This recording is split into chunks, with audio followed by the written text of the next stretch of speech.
What's going on, guys? It's Riot. Today we're taking a look at some pads and skates from X-Raypad, and for those who have been following me from the beginning, you know my first non-Logitech or Razer pad was the Aqua Control Plus that I had multiple iterations of, both from the original and custom pads, probably over a good 2 years. If you're looking at the video right now, I promise you that this area is not that yellow. It is just the camera, so please do not completely bash me for this being yellow, because I have cleaned this a million times and it does not look that bad in person. So again, it is just the camera. Don't blame me. Anyways, with that being said, being able to have an opportunity to review so many different products from X-Raypad is awesome, because this is the pad that kind of started everything else. This is the pad that I started with. I got the Heian, and then from the Heian, I got everything else leading up to this point. So it's definitely been an absolute blessing, and although I'm thankful for the opportunity, as always, it doesn't affect my thoughts or opinions within my review. So getting right into it, we have 3 pads and 5 different skates that we're going through today. So starting out with the Aqua Control Plus PORON, it's 500 by 500 and 4mm thick.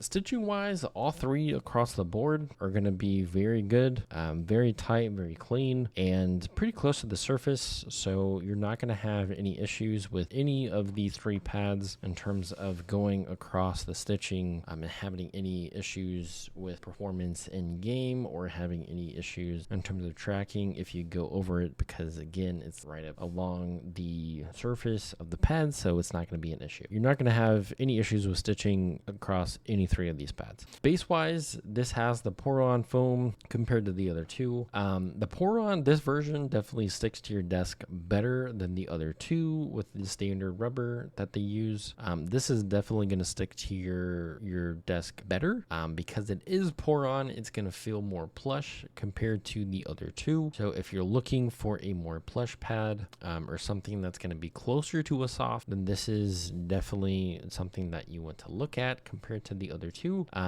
Surface wise, this has a little bit of a grainy feel. It's not bad, at least for me. I don't have any issues with surface texture. The only thing, probably the only singular pad that I could think of out of everything that I've tested, would be the Heian. The Heian is definitely more abrasive compared to everything else. So that's really the only thing that I could think of that would be that far. I mean, I could still use the Heian day in, day out, not have a problem. But for those that are looking for something very soft, doesn't have any texture, this does have a little bit, so just something to keep in mind. Moving on from that, the actual surface in terms of performance is solid. I didn't have any issues with tracking, any kind of issues with well, actually, I didn't have any issues with tracking. I did a little bit in terms of micro adjusting, and in terms of all 3 pads together, I think this pad is the most skate dependent, only because of the PORON. I think having less plushier pads give you more flexibility in the skates that you use, specifically like if you're using dots, or in a case coming up, not this, I need to actually grab the Sora. If you're using not full skates, so like these kind of half skates, I had a little bit more difficulty in terms of micro adjusting with the PORON compared to the other 2.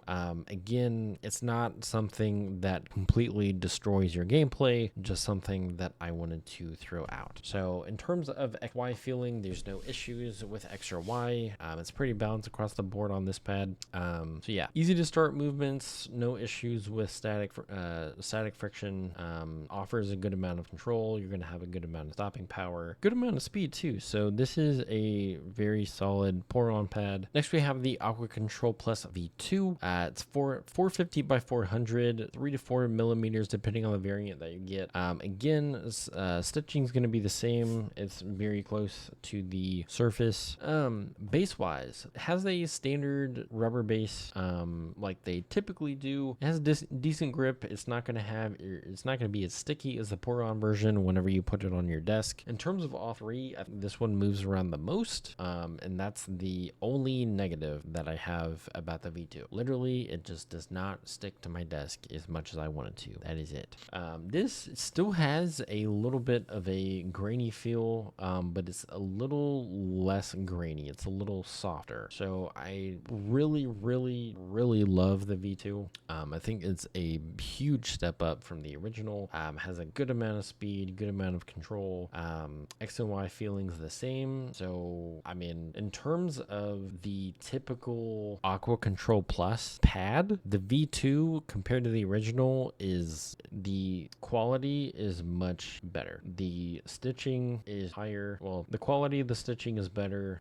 It being in line with the surface is the way it's pretty much the standard at this point.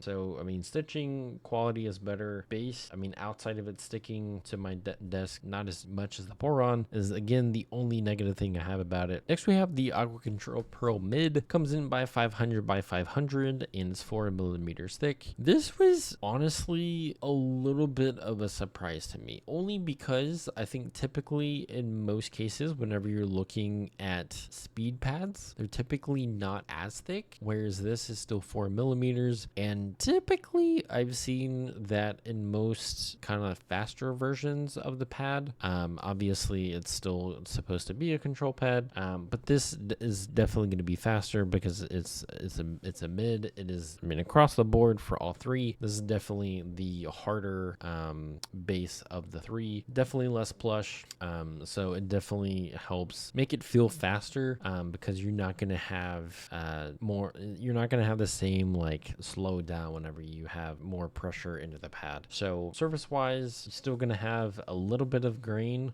This is pretty close to the V2, so it's a little softer compared to the PORON, but it's not fully soft. It's a little grainy, but not too grainy. There's definitely less friction on this pad compared to the other three, so it's going to feel faster. Micro adjustments are going to be easier, and really, I mean, if you're looking for a faster version of the pad, then the Aqua Control Pro Mid is the way to go. So with that being said, across the board with all three, I still lean towards the Aqua Control Plus V2.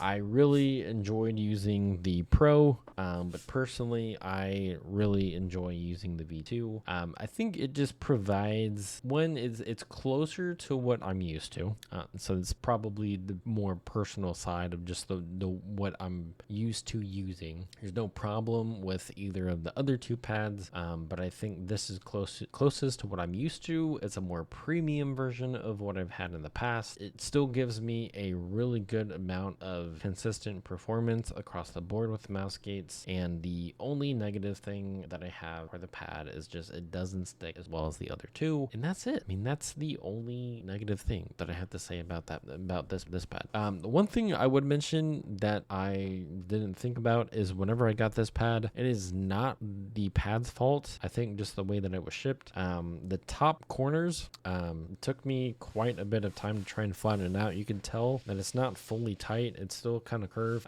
Again, it doesn't affect me. It's just something I've had to get used to. All right, and that brings us to the skates. First, I wanted to start with the U9.